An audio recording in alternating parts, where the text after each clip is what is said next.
trying to set me up. You want me to be a defendant, but it won't work. You trying to bait us. All the people that went to jail after they came on your show. Because the feds, you work for the feds. Got you. You got a couple indicted. No, I didn't get anybody indicted. You got a couple niggas. I didn't get a single person indicted. Who did I get indicted? Who did I get indicted? I ain't about to open another indictment on who you indicted. It's bait. Like there's such thing as bait. You're a baiter. You feel me? Like you're a baiter. So you not. Of course you wouldn't take the bait for. You wouldn't say I got anybody indicted, but you finished. No. Throughout hip-hop's history, there's always been instigators stirring up the pot, but when it comes to orchestrating drama, few have been as consistent as DJ Vlad. His platform, VladTV, has become infamous for stirring the pot, with many saying he's more like an informant than a journalist. He's even been called the hip-hop Fed, a label he hasn't shied away from. Because the feds, you work for the feds. You setting up to do interviews off camera, yeah. Culture vulture. This reputation has earned him a special kind of dislike, especially among black gangs like the Crips and Bloods, who've made it clear that Vlad isn't welcome in their neighborhoods. One of the big reasons why these gangs hate Vlad so much is the long-standing rumor that VladTV interviews are basically traps, setting people up for trouble. This theory has been floating around for years, but what's really disturbing is the pattern people have noticed. 19 rappers have died violent deaths after appearing on VladTV. That's not just speculation either. Vlad himself brought it up in a conversation with Boozy. For rappers. After Fulio got I decided to go through all my interviews and write down all the people I interviewed that have died violently. I counted 19 people. Jimmy Wapo, 21. Doe B, 22. D Youngin, 24. BTB Savage, 26. FBG Duck, 26. Fulio, 26. Mo 3, 28. It's not just those who lost their lives either. Many others have ended up behind bars after saying a little too much during their VladTV interviews, while some, like Lil Baby, saw through Vlad's tactics and refused to fall for it. Others weren't as sharp. Lil Baby has also been vocal about accusing DJ Vlad of being a snitch. During an interview, Lil Baby had a bit of an epiphany about Vlad's tactics. Initially, he sat down thinking it would just be another run-of-the-mill interview, but Vlad quickly turned it into an interrogation. Everything good, man. I'm seeing the buzz like growing out there. The songs are doing numbers. Like, congrats on what you're doing. I appreciate you. I appreciate everything. I definitely appreciate you for having me. He began asking Lil Baby about a fight he had while in prison. Prior to this incarceration, Lil Baby had been dealing with a slew of legal issues related to drug charges, which had led to his probation violation and a subsequent 2-year prison sentence. But Lil Baby caught on to Vlad's tactics and called him out, showing that he wasn't going to let Vlad pull any fast ones on him. Was it like a racist thing? Was it like whites and blacks kind of clicked up in there? How you know that? Well, that's just how prison is most times. I'm telling you, how you know I got into it with a white dude though?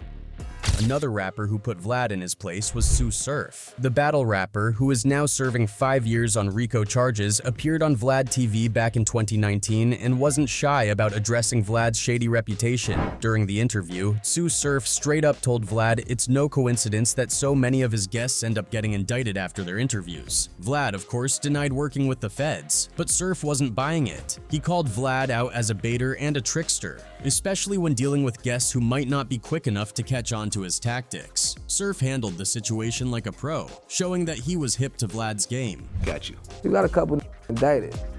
No, I didn't get anybody indicted. You got a couple niggas. I didn't get a single person indicted. Who did I get indicted? Who did I get indicted? I ain't about to open another indictment on who you indicted. It's bait. Like there's such thing as bait.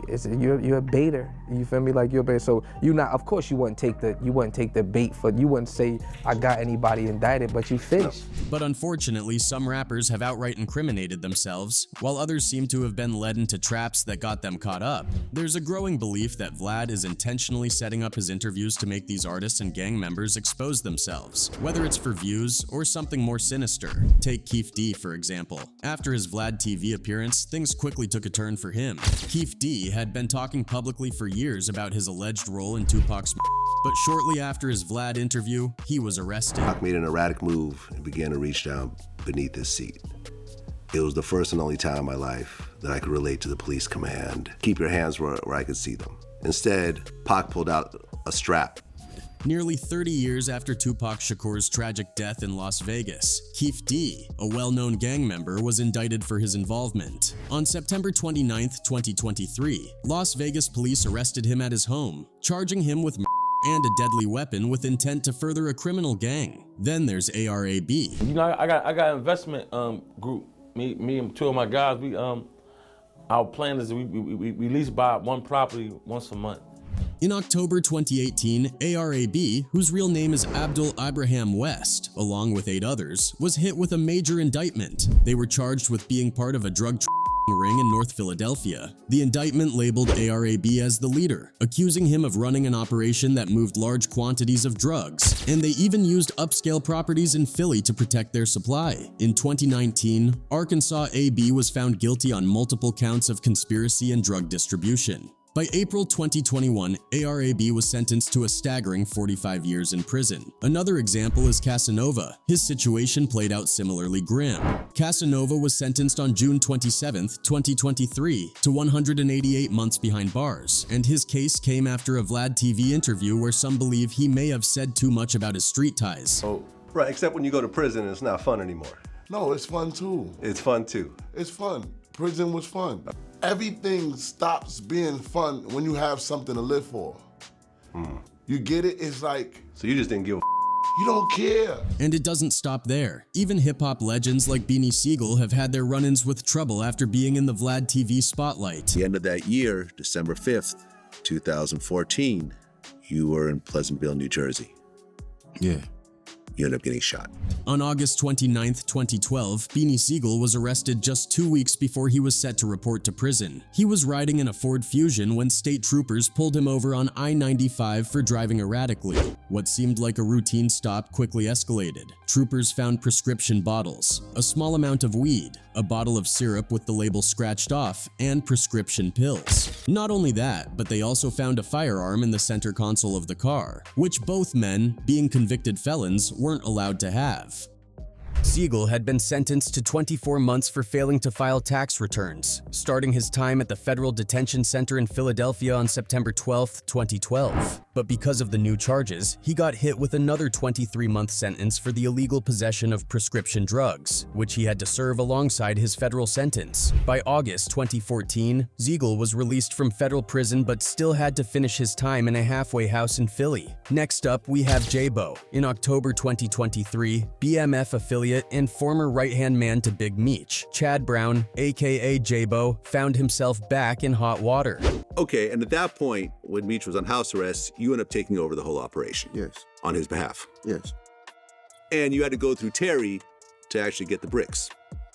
Yes. He was rearrested on federal drug charges in his hometown of St. Louis, not only for drug distribution but also for fraud. The fraud charges stemmed from his involvement in a COVID-19 PPP loan scam, a program meant to help struggling businesses and employees during the pandemic. According to court records, J-Bo applied for and received a $2,833 loan from the Paycheck Protection Program under false pretenses. In U.S. District Court, he pled guilty to 1 count of bank fraud and another count for submitting false documents. As part of his plea, J-Bo admitted to knowingly providing false information to obtain the funds. Even though $2,833 might seem like a small amount compared to some of the other crimes that go down in the streets, it's enough to get him wrapped up in serious legal trouble. Then there's Rollo. I was the biggest drug dealer in the bluff for a long period of time. Back in 2018, the Atlanta rapper, whose real name is Terrell Davis, had his world flipped upside down when 2 private jets linked to him were searched by police. They uncovered a whopping 964 pounds of weed, worth nearly $2 million. In Georgia, that kind of weight is illegal at both the state and federal levels, so it wasn't long before Rollo was arrested on charges of conspiracy to possess with intent to distribute. To make things worse, his record label Famerica Records was believed to be a front for his gang, Famerica Rue. Rollo, who was seen as the leader, also faced charges of money laundering and racketeering. His arrest marked a major hit on his career and his ambitions in both the rap game and the streets. Rollo's story shows how the fast life can turn on you, and how being too flashy in the wrong ways can attract all the wrong attention. But it's not just about those facing legal battles. There are also those who lost their lives after appearing on VladTV. The most recent tragedy is Julio Fulio on June 23, 2024. Jacksonville rapper Charles Jones, better known as Julio Fulio, was tragically shot in Tampa. At this point, you're kind of numb to the death, or does it still hit you the same way each time? I'm numb. Like I said, I done seen death like so many times, died death so many times. He had just celebrated his 26th birthday that Friday and was reportedly staying at an Airbnb with some friends. However, later that night, he decided to get a room at a nearby Holiday Inn, where he would ultimately be ambushed. During the attack, several other people were also injured, but Julio Fulio's wounds were fatal. He died from his injuries shortly after the shooting. Then there's Jimmy Wopo. Wopo was a rising star from Pittsburgh, known for his raw talent and ability to capture the gritty reality of life in his city. He went on VladTV and openly talked about the violence in Pittsburgh, explaining how boredom and lack of opportunity often led to deadly situations. Me, what I'm doing with my rap shit now, over the last year and a half, I changed my life on some straight rapping shit. And how they focus on me, the money the cops putting in to watch me. Sadly, on June 18, 2018, just after his VladTV appearance, Wopo became a victim of that same violence. He was involved in a double shooting in his own neighborhood, a place where he had built his music career and made a name for himself. Wopo and another man were shot while sitting in a car, and tragically, Wopo didn't make it. He was pronounced dead just 90 minutes after arriving at the hospital. His sent shockwaves through the industry, especially since he had just been on Vlad's platform talking about the very issues that took his life. Another heartbreaking case is Do B, an up-and-coming rapper who was signed to T. I quote, S Grand Hustle label and part of the Hustle Gang crew. Do B had also appeared on VladTV, and his potential was undeniable. Working extremely hard, like so when I signed my name to, I just been going even hard, you know what I'm saying? We slowed down one bit.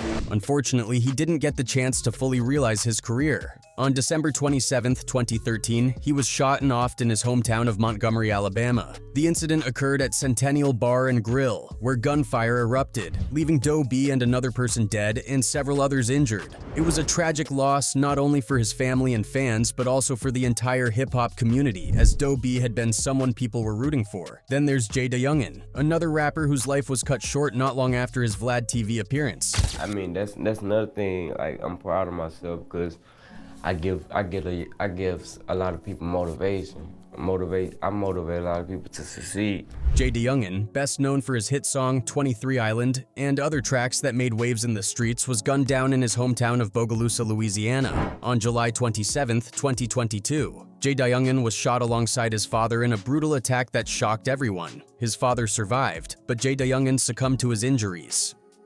He was just 24 years old, and the news of his death left many questioning whether the VladTV curse had struck again. Next on the list is BTB Savage. His story is especially chilling because of how fast things unraveled. Just days after sitting down with DJ Vlad and sharing the details of an attempted robbery at his Alamo City apartment, where he claimed to have one of the intruders in self-defense, BTB Savage was gunned down in Houston. All right, here we go. Today we have BTB Savage, who was recently involved in a man in self-defense who tried to rob him at his home. Welcome to VladTV. Yes, sir. What's the deal, Vlad?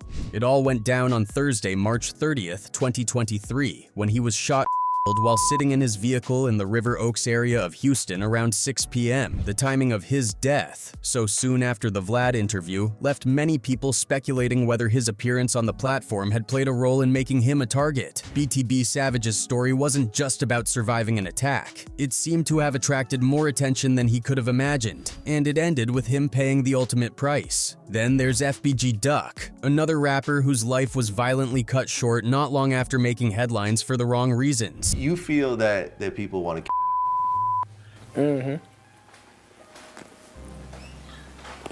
Does that go through your mind pretty much every day when you wake up? Every day, all day. Duck was shot dead on Tuesday, August 4th, 2020, in a brutal daytime attack in Chicago's Gold Coast neighborhood, one of the city's high-end shopping districts. 4 gunmen emerged from 2 cars and opened fire on him while he was standing on the sidewalk. The brazen ambush didn't just take Duck's life, it also injured 2 innocent bystanders. Duck, whose real name was Carlton Weekly, was a known member of the Gangster Disciples and had made plenty of enemies through his music. He frequently dissed his dead rivals, and authorities believed his murder in direct retaliation for some of his inflammatory lyrics. Duck was hit by multiple bullets and died about 30 minutes later at Northwestern Memorial Hospital. His death was another reminder of how deadly rap beefs can be, especially when combined with street affiliations. Mo 3, whose real name was Melvin Noble, was yet another artist whose life ended in tragedy after being on VladTV. I brought my boy with me. You see him? That's Roy Lee. That's Roy Lee, man. I brought my boy. Okay. Yeah. On Vlad.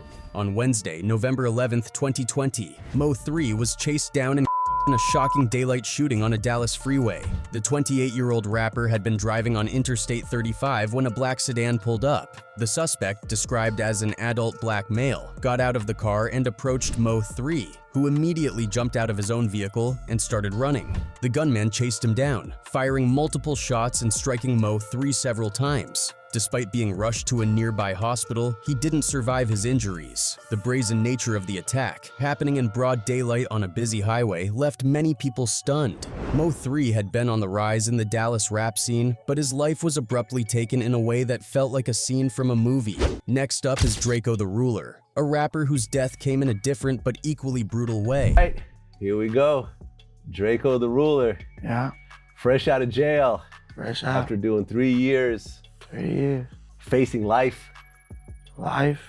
Draco was fatally stabbed during a concert at L.A. quote, S Bank of California Stadium on Saturday, December 18, 2021. The event, known as Once Upon a Time in LA, had a massive lineup featuring legends like Snoop Dogg, Ice Cube, and 50 Cent. Draco was set to perform at the concert, but before he could take the stage, violence erupted. Paramedics were called to the scene around 8:40 p.m. after a report of a stabbing. Draco was rushed to the hospital in critical condition but tragically died from his injuries. His death shocked the hip-hop community not just because of how it happened, but because it took place at such a high-profile event. Next up on this unfortunate list is Takeoff, one of the members of the legendary rap group Migos. How proud I am of y'all and all the success and everything else like that. You know, I feel like I got to see it right before it happened.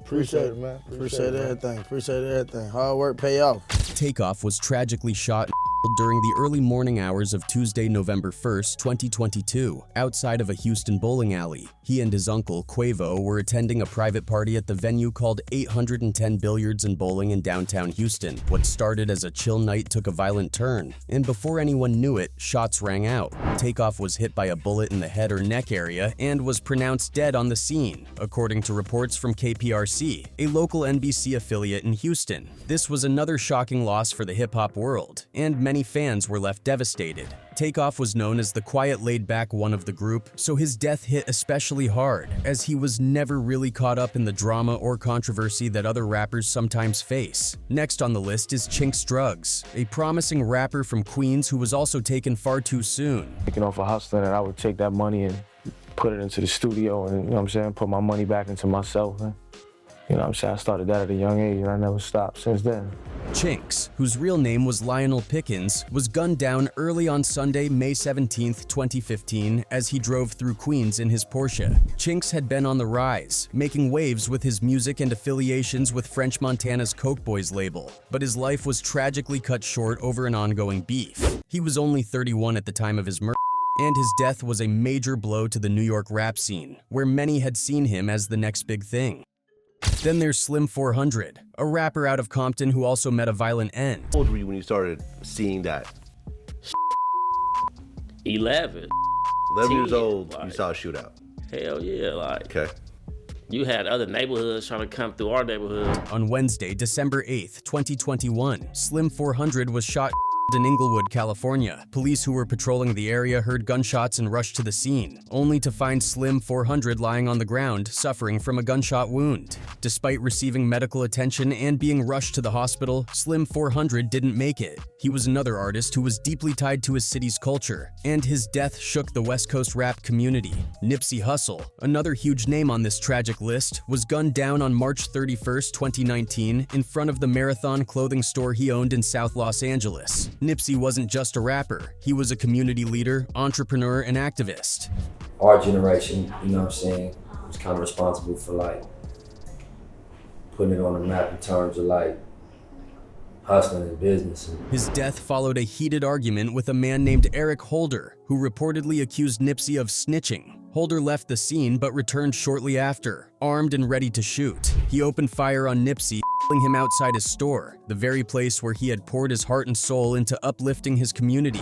Nipsey sent shockwaves across the globe, not just because of his music, but because of the work he was doing to make a difference in his neighborhood. He was a symbol of hope and change for many, which made his loss all the more painful. Next up is Young Greatness, a rapper from New Orleans whose life was tragically cut short in a robbery attempt. But there ain't gonna be no hate like, you know, the city where you from. You know, I'm faced with it every day. You know what I'm saying? You just gotta, you know, I just keep on moving. Theodore Jones III, better known as Young Greatness, was shot and killed on October 29, 2018. He was shot in the back as he tried to flee from his attackers, running so fast that he actually slipped out of his shoes before collapsing. His was a reminder of the dangers that many rappers still face, even after they've made it out of the streets. Greatness was known for his hit single Moolah, and his death left a huge hole in the hearts of his fans and the New Orleans rap scene. Snoody Wild, another rapper taken too soon, was shot in Houston, Texas on February 25th, 2022. Man, just wrong decision in the streets, being at the wrong place at the wrong time. Just being young, man, you know what I'm saying? You know, just one of the worst experiences in your life, that's all. Known for his hit song Yayo, featuring Yo Gotti, Snoody was found in a ditch next to an SUV with a gunshot wound to the neck. Police arrived at the scene around 2 a.m. to find Snoody gravely injured, and despite their efforts, he didn't survive. Snoody Wild had been a major figure in Memphis rap, and his death was yet another heartbreaking chapter in the ongoing violence surrounding the rap industry. Then there's Young Dolph, a Memphis legend who was gunned down on November 17, 2021. Born in Chicago but raised in Memphis, Dolph had made a huge impact on the rap game with his gritty, real-life storytelling and entrepreneurial spirit. You know what I'm saying? Like, you know, saying that it's like TV, really straight up. Like a lot of people watch the movie Boys in the Hood. Like I put on everything like that how hood was for real, like growing up in the 90s. He was visiting Makeda's Butter Cookies, a local spot he frequently supported when gunmen pulled up and opened fire. Him on the spot. His death shook the city of Memphis and the rap community as a whole, as Dolph was known for giving back to his community and uplifting those around him. Losing young Dolph was like losing a pillar of strength and hope for many people in Memphis and beyond. While it's undeniable that many of these rappers were involved in street activities, people can't help but wonder whether their appearances on VladTV may have played a role in their untimely deaths. The pattern of violence following certain rappers after they've done interviews on the platform is unsettling, to say the least.